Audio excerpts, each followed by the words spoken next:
Shoutout sa mga solid nating ka-teammate na sila Jojo Rosol, JJ Sibung, Ronald Berbosidad, Melinda Fernandez, and Kindos Lucanyas. Boss Al Francis Chua nilinaw kung makakapaglaro ba si Brownlee sa Asian Games or hindi. So dito nyo nga malalaman yan. And Coach Tim Cone gusto isama si Brandon Rosser sa Gilas lineup for Asian Games. Pero ano itong bad news? So wag na nga nating patagalin pa, tara at atin ang talakayin agad yan. So about kay Brandon Ganuelas Rosser, bagamat nais tong maisama sa Asian Games para sa binubuong team ng Gilas Pilipinas, ay sa kasamaang palad, hindi ito tinadhana ng panahon dahil sa nagre-recovery pa hanggang ngayon etong si Brandon nang tinamo niya nga noong injury. So isa talaga ito sa kasama sa wishlist nitong si Coach Tim Cone, kaya nga lang hindi ito available. So sayang, versatile big man nga ito. Kung matatandaan nyo kasama ito sa nakaraang SEA Games ng Gilas Pilipinas na nakapagpabalik nga ng gold para sa bansa. Isa nga rin siya sa player na inaasahan rin noon dahil sa kanyang pambihirang hustle sa game, mapadepensa at opensa.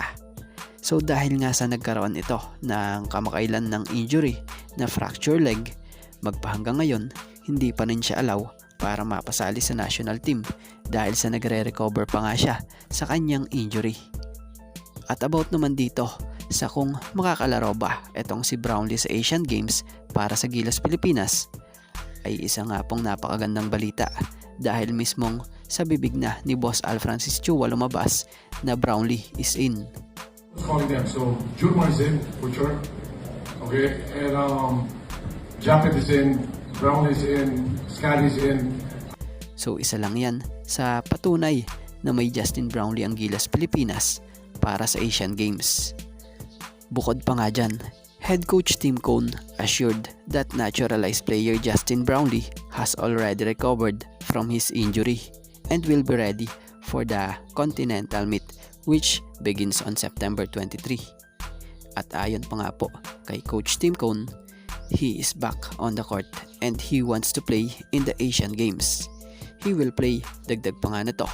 Obviously, we need him because he makes everyone around him better. Really looking forward to see him on that stage. So yan nga po, ito nga lang po muna mga ka-teammate ang ating sports pasada, and thank you for watching guys, and God bless everyone.